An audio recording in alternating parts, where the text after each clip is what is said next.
This whole room is literally set up around like, hey, once the sun starts to go down, things are good, man. This is an Orifers decanter with some Buffalo Trace in it. Woo! You've been here for 3 years. Yeah. You're originally from Kentucky. Kind of Florida, Nebraska, Kentucky, Missouri, and now LA. Yeah, no musical training, none of that. No, small towns, and then always wanted to do music. Yeah. Got rejected by Hans Zimmer's people in '08. They're like, your stuff is pretty bad, and it was. Had always wanted to come back here though, because the synth community here is amazing, man. Like, I think in terms of synth and strings, I don't do like vocal production. I don't track drums. I'm not a guitar guy. I'm sorry. You love all, like I see your heart breaking. No, it's fine. No, it's not. It's okay. It's not. I'd love to show you my overheads in my drum room, and they don't exist. This place has really been like a musical haven to me. It's more like a closet. This standing desk was part one. So desk came first, and then I was like, dude, could you also do a rack? Because I am not good at mixing, but I have gear that one day, by the time I'm 87, I want to learn how to mix. And he actually timed it to where he did deliver both of these at the same time. Yeah. So the That's sidecar came later, but man, Brandon like changed the look of this room big time for me. And it's really just like these two. I don't like having it all on my desk. I like actually having to stand up, walk around, and get out of a stable position. Like for my arm, my shoulder, my neck, and my back.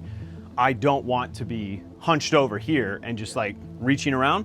I like to get over here, send the audio to my gear and wear headphones and actually like tweak knobs. And this whole thing is basically, the whole room is built to just write songs in and then mix them myself. So no one else uses this room. I don't rent it out to people.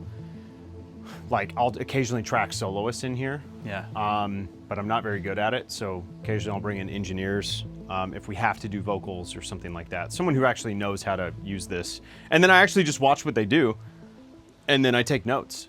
Piano is really like where I'm at most of the time though. Yeah, look at this setup over here. It's just So, unbelievable. This is a, I've spent the last maybe, I think 8 years now trying to figure out how to mic in upright. Like, it's one of the hardest things I think to do is to figure out how to get a piano to sound at least as good as it did when you're playing it. And you're sitting there. On playback.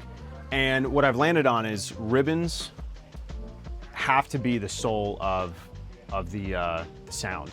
And so initially I had Cole's 4038s, but when you start compressing those and adding gain, the noise floor on Cole's is hideous. Yeah. And I'm already fighting noise every step of the way. Anything I have in here that has tubes, even though they're matched for low noise, like you're just stacking it. So I had AEA build me this matched pair of A440s. Yes. My friend Chris Coleman told me about these, and he's got them on his piano. And I felt like I could rip off his mic decision because when I told him about the piano I had, he went and bought the same piano.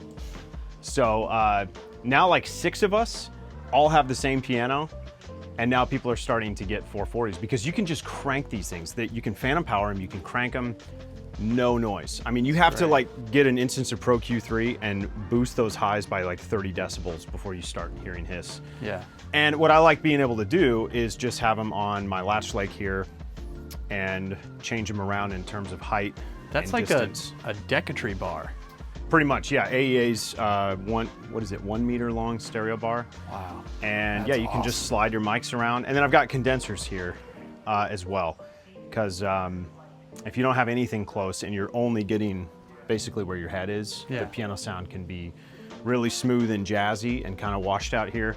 And then it's extremely focused here. I have this felt gaff taped here because it blocks some of the mechanical noise of the piano components. Yeah. But it is a joy to play. I mean, all pianos should be defaced like this.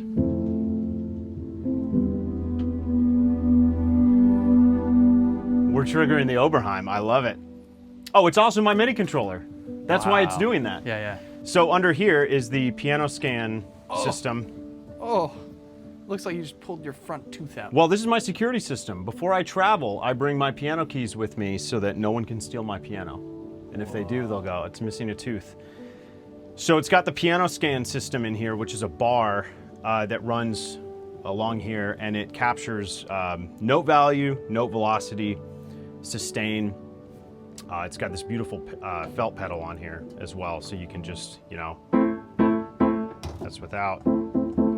That felt pedal's amazing.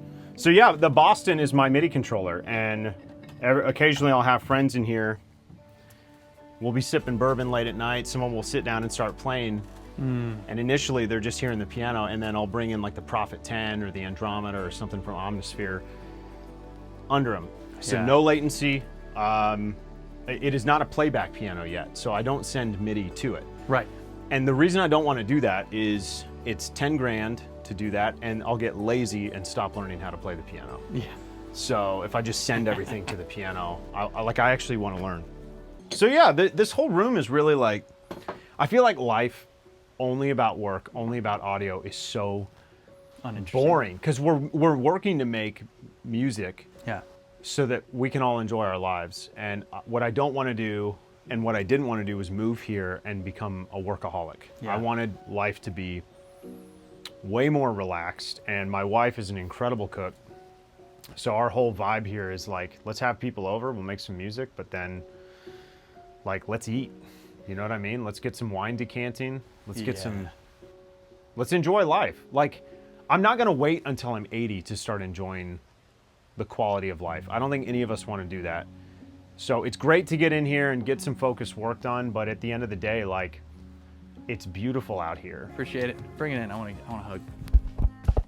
All right, bye everyone. And now for what's new in the stew. Hey, thanks for checking out this clip. If you're setting up your own studio and you have any questions about how to hook things up, what to plan for, what gear you are thinking about getting, how you want to go about it, you can schedule a call with me at andrewmastersmusic.com. It's a one-on-one, 1 hour consultation where you can ask me anything you want. The link is down in the description. Go schedule your call today. And if you're just chilling and you want to subscribe or watch another clip, click one of these two things.